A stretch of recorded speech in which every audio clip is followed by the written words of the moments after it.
2,000 pounds of recycled paper is enough to save 17 trees, 380 gallons of oil, 3 cubic yards of landfill space, 4,000 kilowatts of energy, and 7,000 gallons of water. Thank you, Florida Tech, for that beautiful statistic. And now I would like to draw everybody's attention to the fact that recycling in America really simply is not that beautiful. It is actually quite ugly and not good, to be quite frank. The points that I would like to discuss in bettering recycling for America include the recycling process. This will serve as a little bit of a, if you didn't know, now you know, for those that didn't know anything about how the recycling process works, as well as how to improve the recycling process. The next piece that I would like to discuss is consumer education, ways to get community education events going, and resources that are available to those who wish to pursue that. The final piece that I would like to discuss is the legislative and physical machinery aspects of the infrastructure surrounding recycling, because those are both aspects that I believe could use some tender love and care. To begin, the recycling process will begin at your house with either a single stream collection method where all the recyclable goods go into the same bin, or a double stream collection method where you sort out the paper from the plastics and the metals. From the single stream recycling collection method, the goods then go to a sorting plant to be sorted, where they are then brought to a washing plant, whereas in the double stream collection method, the goods go from your house to a washing plant to be washed.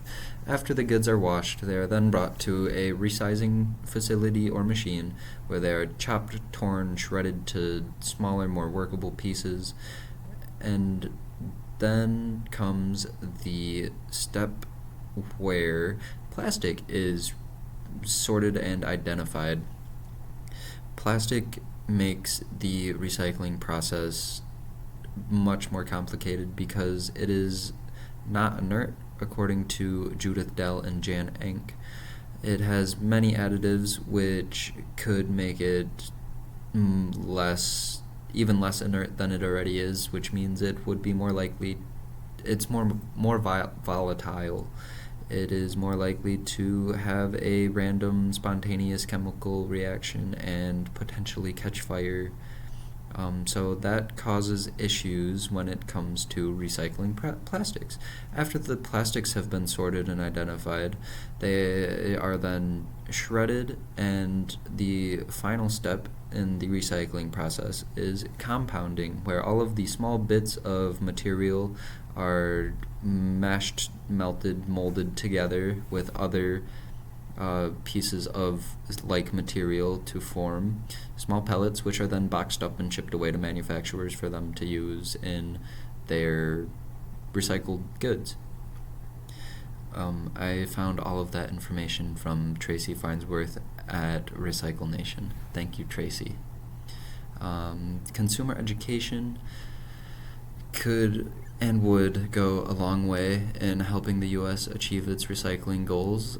Ethan M. Bennett and Alexandritis Paschalis, both researchers at the State University of New York, compiled various studies that showed how consumer education has behavioral impacts on people and makes them more willing to participate and more mindful of how they go about their lives and what they are and are not putting into the recycling bin or trash cans.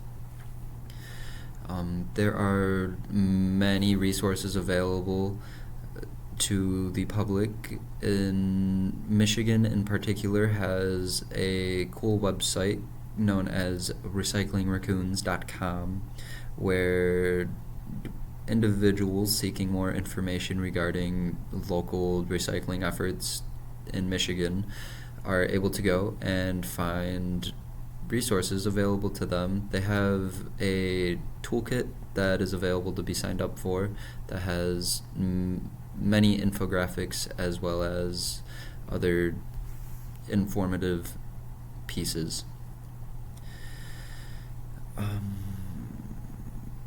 The impact that consumer education will have on the recycling process as a whole is it will remove some of the clutter from the streams going into the facilities, making it a more efficient process overall.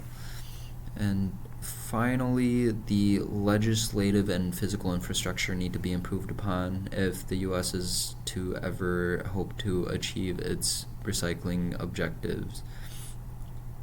In 2022, the 117th Senate passed a bill so that the EPA may allow grants to states, communities, or public-private partnerships that are hoping to start recycling efforts or increase them locally or nationally.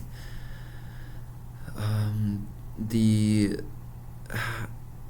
Senate's job, however, is not done at the allowing of grants. The Sustainable Packaging Coalition is a group of people, climate scientists, who have come together and created a tracker that tracks all the proposals for a concept known as extended producer responsibility, which is the concept that the producer of the individual recyclable good is responsible for all the costs associated and incurred during the recycling process.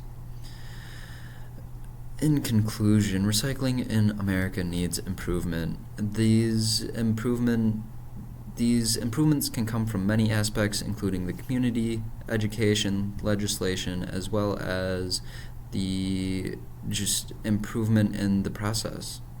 However, the progress made thus far is promising for what the future will hold. However, it's going to take a doubling down from all involved.